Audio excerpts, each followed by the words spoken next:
क्या दूसरे के मन की बातों को जान लेना या कोई इंसान हमारे बारे में क्या सोच रहा है, इन बातों को जान लेना क्या संभव है?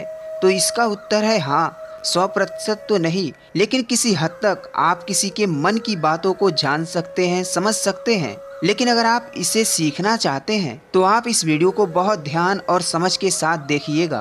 और इस वीडियो में जो प्रयोग आपको बताए जा रहे हैं उन्हें आप लगातार अभ्यास करने की कोशिश कीजिएगा, तभी आप किसी के मन की बातों को समझ पाएंगे, महसूस कर पाएंगे। वैसे यह सब प्रयोग आपको कोई बताएगा नहीं, क्योंकि बहुत सारे एस्ट्रोलॉजर जो ज्योतिषी हैं वह यही सारे प्रयोग करके आपके मनोभाव को जान लेते हैं। आप जैसे ही उनके पास जाते हैं वह पहले ही आपके मनोभाव को पढ़ना शुरू कर देते हैं। आप अपने बारे में उन्हें थोड़ा सा बताते हैं और वो आपको आपके ही बारे में बहुत कुछ बता देते हैं। तो आपको लगने लगता है कि ये ज्योतिषी चमत्कारी है, इन्हें हमारे भूतकाल के बारे में, हमारे भविष्य के बारे में सब कुछ कैसे पता है। पर ये वास्तविकता नहीं है और यह कोई चमत्कार भी नहीं है, यह सिर्फ अभ्यास की बात है जो उन्होंने किया है और उसी से ही वे आपके मन की बातों को जान लेते हैं। अब वह तो आपको ये सारी बातें नहीं बता सकते, क्योंकि उनका घर और उनका बिजनेस इसी से चलता है। तो इसी के साथ वीडियो को स्टार्ट करते हैं। एक राजकुमार ने नया नया संन्यास लिया। उसने गौतम बुद्ध से पूछा,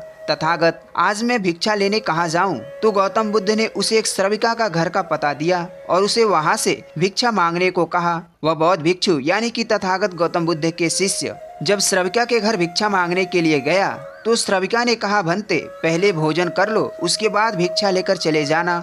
शिष्य ने जैसे ही श्रविका के घर भोजन करने बैठा तो वह बहुत चकित हुआ कि जिस तरह के भोजन के बारे में रास्ते भर उसके मन में विचार चल रहे थे, वही भोजन श्रविका ने उसके सामने परोस दिया। बिल्कुल वही भोजन देखकर उसे आश्चर्य तो बहुत हुआ, पर यह मात्र एक संयोग ही होगा, ये सोचकर उसने भोजन कर लिया। भोजन करने के बाद उसके मन में विचार आने लगे। राजमहल में तो भोजन के बाद थोड़ा विश्राम भी करता था, पर आज तो भोजन के बाद इतनी धूप में वापस जाना होगा। वह यही सब सोच रहा था कि श्रविका ने कहा, भंते भोजन के बाद तनिक विश्राम कर लोगे तो बड़ी कृपा होगी। भिक्षुक फिर हैरान हुआ। उसने सोचा, मेरे मन के विचार श्रविका तक कैसे पहुँचे? पर उसने फिर से इसे संयोग समझा। श्रविका ने चटाई डाल दी। भिक्षुक ने विश्राम करने लेटा तो उसके मन में फिर से विचार आने लगे। कल राजकुमार था, आज भिक्षुक हूँ। कल कोमल सैया थी, आज कठोर बिस्तर है। कल देखभाल के लिए आसपास सब थे, आज अकेला हूँ। श्रविका दरवाजे से लौट ही रही थी कि वापस फिर मुड़कर बोलती है, भंते यही तो जीवन है, परिवर्तन जीवन का नियम है और हम इस दुनिया में अकेले ही आए हैं और यहाँ से अकेले ही जाएंगे, बाकी तो सब मोह माया है। अब तो भिक्षुक चौंक के उठ गया। अब तो इसे संयोग मानना असंभव था। वह घबरा गया और वहाँ से तुरंत जाने की आज्ञा मांगी। वह भिक्षुक तेज कदमों से गौतम बुद्ध के पास पहुँचा और जाते ही कहा, तथागत मैं वहाँ अब कभी भिक्षा मांगने नहीं जाऊँगा। बुद्ध ने पूछा, क्या हुआ? क्या सम्मान में कोई कमी रही? क्या श्रविका से कोई भूल हुई? भिक्षुक ने कहा, नहीं तथागत, कोई भूल नहीं हुई। भोजन मेरी रुचि का था, सम्मान बहुत मिला। वह भंते कहकर मेरा आदर कर रही थी, पर कृपा करें मुझे वहाँ न भेजे। वह श्रविका तो मेरे मन के विचार पढ़ लेती है। तथागत ने कहा, मैं जानता हूँ, ध्यान के प्रयोग से उसका मन शांत हो गया है। अब वह दूसरे के मन को भाव का अनुभव कर लेती है। इस पर शिष्य ने घबरा कर कहा, तथागत तब तो उसने मेरे मन के सारे विचार पढ़ लिए होंगे। भोजन करते वक्त उसके सौंदर्य को देखकर मेरे मन में कुछ क्षण के लिए विकार भी उठे। उसने तो उन विकारों को भी पढ़ लिया होगा। किस मुंह से उसके पास जाऊं? पर बुद्ध ने कहा, तुम्हें वहाँ भिक्षा लेने जाना ही होगा और तब तक जाना होगा जब तक तुम्हारा मन शांत नहीं हो जाता। यह तुम्हारी साधना का हिस्सा है। तुम बस एक काम करना, मन में जो विचार उठे, जो भी विकार उठे, उसे बस देखते हुए जाना। कोई भी भाव आए, काम आए, क्रोध आए, कुछ भी आए, बस उसे देखते हुए जाना। भीतर से सचेत रहना। जैसे किसी अंधकारपूर्ण जगह में किसी ने दीपक जला दिया हो तो भिक्षुक को जाना ही पड़ा। उसके मन में बहुत ही भय था, पता नहीं क्या होगा, लेकिन वह तो अभय होकर लौटा। कल डरा हुआ था, आज नाचता हुआ लौटा। लौटते ही बुद्ध के चरणों में गिर गया और बोला, धन्य है आप तथागत, ये कैसे हुआ?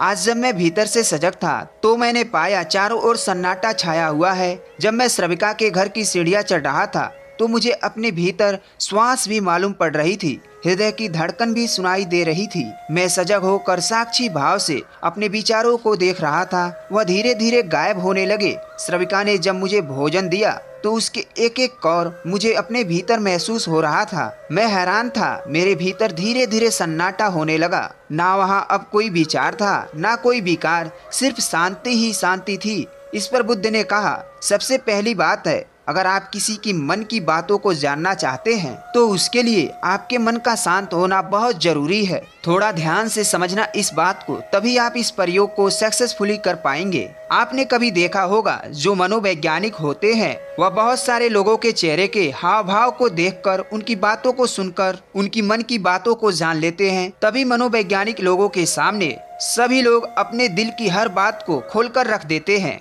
उन्हें लगता है कि इन्हें हमारे बारे में सब कुछ समझ में आता है। यह तो हमारे मन की बातें पढ़ लेते हैं। जो लोग मनोवैज्ञानिक के पास जाते हैं उन्हें लगता है कि इस मनोवैज्ञानिक के पास तो कोई चमत्कारिक शक्ति है। सच कहूँ, उसके पास कोई चमत्कारिक शक्ति नहीं है। उसने बस अपने विचारों को शांत करके, खुद के विचारों में ठहराव लाके, उसने अपने भावों को, अपनी ऊर्जा को आपसे कनेक्ट कर लिया है। इसीलिए जो भी आपके हाव भाव हैं, उसकी ऊर्जा को वो मनोवैज्ञानिक महसूस कर पाता है, समझ पाता है। सीधा सरल सा सूत्र है कि जब तक आप बोलते रहते हैं, सामने वाले सुनते रहते हैं। आप बोलना बंद करते हैं, तभी सामने वाला जो बोल रहा है वह आपकी बातों को सुन पाता है। यदि आप दोनों ही लगातार बोलते रहेंगे तो किसी को कुछ समझ में नहीं आएगा। ठीक इसी तरह यदि आपका मन शांत है, तभी आप किसी दूसरे के मन को सुन सकते हैं, समझ सकते हैं। मन के चुप और शांत होने का मतलब क्या है? मन के चुप और शांत होने का मतलब है कि आप विचारों और कल्पनाओं से बाहर निकलकर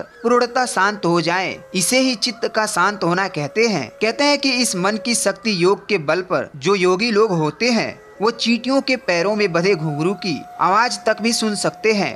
तो लोगों के मन में तो दुनिया भर का शोर मचा हुआ है, वह आपको कैसे नहीं सुनाई देगा। लेकिन इसके लिए आपको एक बात बता दूं, जिन लोगों का मन बहुत चंचल रहता है, बहुत दौड़ता रहता है, ऐसे लोग अपने ही मन की बातों को ठीक से नहीं समझ पाते, तो वे दूसरे किसी की मन को बातों को कैसे समझ पाएंगे। एक शांत चित्त वाला इंसान वह सब कुछ सुन सकता है, जो एक साधारण इंसान बिना कहे भी सामने वाले की हर बात को समझ लेगा। और वो जो कह रहा है उसकी झूठी बातों में वो कभी नहीं फंसेगा, क्योंकि एक शांत चित्त वाला इंसान वो सब कुछ सुन सकता है, समझ सकता है, जो एक साधारण इंसान कभी नहीं सुन सकता या समझ सकता। अगर आप भी चाहते हैं आप लोगों के मन की बातों को पढ़ सके, उनकी मन में चल रही भावनाओं को महसूस कर सके, तो उसके लिए आप अपने मन को शांत करने का अभ्यास करें। और जब आपका मन शांत हो जाए तो धीरे धीरे लोगों के मन में गहरे झांकने की कोशिश करें, उसके हाव भाव को समझने की कोशिश करें। उनके शब्दों पर नहीं जाएं, जो उनके हाव भाव हैं